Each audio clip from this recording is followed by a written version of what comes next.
Hi friends, welcome to VR channel. இன்றைக்கி நம்ம என்ன பார்க்க போகிறோம் அப்படின்னா, ஆட்டா ராகி நூடுல்ஸ் எப்படி பண்ணலாம் அப்படிங்கிறத இந்த வீடியோவில் பார்க்கலாம்.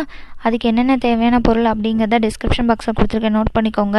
இந்த வீடியோவை ஃபஸ்ட் டைம் தான் பார்க்குறீங்க அப்படின்னா சப்ஸ்கிரைப் பண்ணிக்கோங்க. மறக்காமல் பெல் ஐக்கானையும் கிளிக் பண்ணிக்கோங்க. இப்போ பார்த்திங்கன்னா நம்ம ஒரு அகலமான பாத்திரம் எடுத்துக்கலாம். இதில் நான் 1 கப்பு கோதுமை மாவு ஆட் பண்ணிக்கிறேன். இந்த கப்லேயே பார்த்திங்கன்னா 1/2 கப்பு ராகி மாவு ஆட் பண்ணிக்கிறேன்.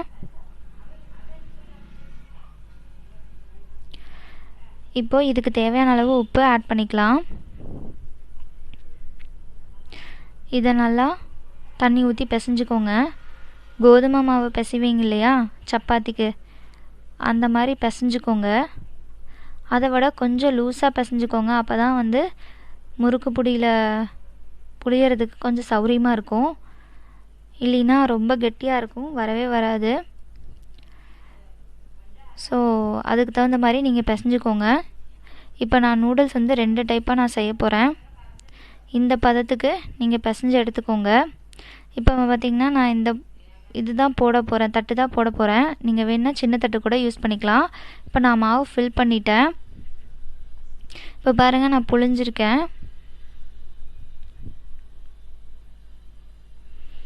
இப்போ பாருங்கள் எவ்வளோ அழகாக நூடுல்ஸ் வருதுன்னு. இப்போ 2வது டைப் பண்ணுறேங்க. இது சப்பாத்தி மாதிரி நல்லா தேய்ச்சிக்கணும். நல்லா தேய்ச்சிட்டு இந்த மாதிரி தேய்ச்சிக்கோங்க. நல்லா ஃபோல்ட் பண்ணிவிட்டு இந்த மாதிரி குட்டி குட்டியாக கட் பண்ணிக்கோங்க. இந்த மாதிரி குட்டி குட்டியாக கட் பண்ணதை நல்லா நம்ம பிரித்து விட்டுக்கலாம். நல்லா பிரித்து விட்டுட்டிங்கன்னா நல்லா அழகாக வரும். இப்போ நான் ஆல்ரெடி சுடுதண்ணி வச்சுருந்தேன். இப்போ நம்ம சுடுதண்ணியில் நம்ம போட்டுக்கலாம்.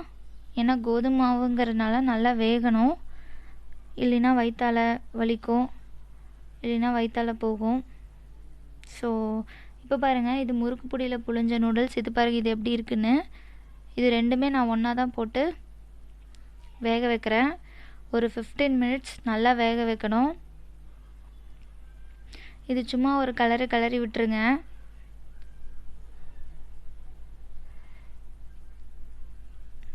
கிளறிட்டு தட்டு போட்டு மூடி வச்சுருங்க.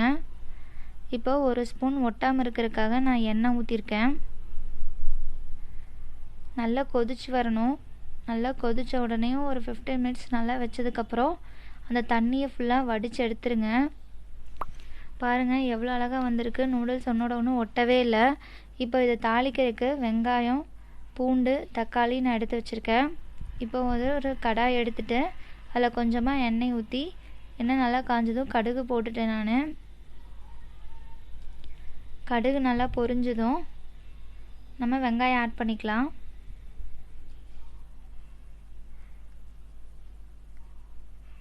வெங்காயம் போட்டு பூண்டும் ஆட் பண்ணிக்கலாம். இப்போ தக்காளி நான் ஆட் பண்ணியிருக்கேன். இதையெல்லாம் நல்லா போட்டு நல்லா வணக்கிக்கோங்க. இப்போ நம்ம இதுக்கு தேவையான அளவு உப்பு ஆட் பண்ணிக்கலாம். இதில் கொஞ்சம் 1 ஸ்பூன் கரம் மசாலா தூள் ஆட் பண்ணிக்கலாம்.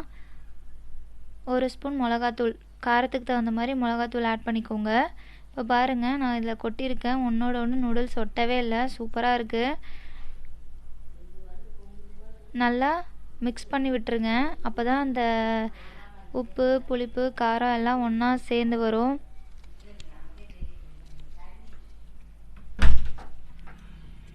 நல்லா மிக்ஸ் பண்ணிடுங்க. அப்போ தான் மசாலா நூடுல்ஸில் பிடிக்கும். பாருங்கள், நூடுல்ஸ் ரெடி ஆயிடுச்சு. வாங்க பரிமாறலாம்.